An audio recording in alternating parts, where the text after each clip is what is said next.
সকলের সহযোগিতায় আসলে আমাদেরকে দেশ থেকে বিদেশ পরিশ্রম আর অনবদ্য প্রচেষ্টায় প্রতিপক্ষকে হারিয়ে লাল সবুজের ঝান্ডা উড়িয়ে দেশবাসীকে অনেক গৌরবময় মুহূর্ত উপহার দিয়েছেন দেশের অ্যাথলেটরা। কিন্তু স্বীকৃতি মিলেছে খুবই কম।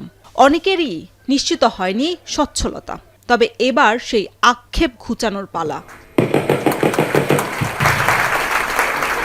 খেলোয়াড়দের মাঠের ঘাম আর পরিশ্রমের স্বীকৃতি মিলল সরকারের অনন্য এক উদ্যোগে।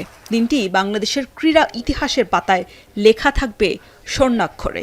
প্রথমবারের মতো জাতীয় ক্রীড়াবিদদের জন্য চালু হলো মাসিক ভাতা এবং ক্রীড়া কার্ড, যেখানে 2025 সাল থেকে 2026 সালের ফেব্রুয়ারি পর্যন্ত আন্তর্জাতিক অঙ্গনে সাফল্য পাওয়া 20টি ইভেন্টের 129 জন খেলোয়াড়কে দেয়া হয়েছে মাসিক 1 লাখ টাকা করে ভাতা।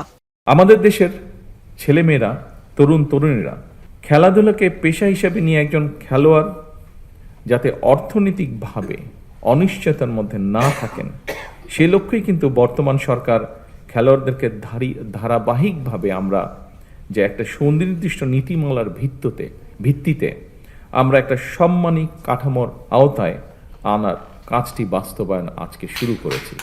শুধু আর্থিক সহায়তা নয়, এই কার্যক্রমের আওতায় বিভিন্ন সুযোগ সুবিধাও থাকবে খেলোয়াড়দের জন্য। সবার জন্য ক্রীড়া, এই প্রতিপাদ্যেই সরকার পিছিয়ে পড়া জনগোষ্ঠী অথবা বিশেষ চাহিদা সম্পন্ন ব্যক্তি যারা খেলাধুলায় অংশ নিতে চান, তাদের জন্যও কিন্তু আমাদের পরিকল্পনা আছে, আমাদের চেষ্টা আছে যে দেশে বিদেশে সকল ধরনের যে সুবিধা রয়েছে সেরকম সুবিধাগুলো আমরা ধীরে ধীরে গড়ে তুলতে চাই। আমরা সরকারের এমন উদ্যোগ ক্রীড়াকে পেশা হিসেবে নিতে অনন্য এক পরিকল্পনা বলে মনে করছেন ভাতাপ্রাপ্ত খেলোয়াড়রা তাদের নিজেদের প্রফেশনটাকে এখন চোখ বন্ধ করে তাদের প্রফেশন হিসেবে নিতে পারবে। যারা আমরা এই পর্যায়ে আসছি, আমরা সবাই চেষ্টা করব যে আরো ভালো কিছু করার এবং পারফরমেন্সটা ধরে রাখার।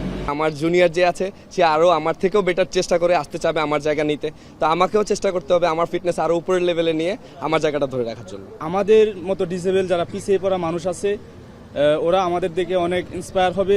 বাংলাদেশের ক্রীড়াঙ্গনকে বৈশ্বিক মানে উন্নীত করতে সরকারের এই পদক্ষেপকে সাধুবাদ জানিয়েছেন ক্রীড়া সংশ্লিষ্টরা। শরীফ রওশন, এখন ঢাকা।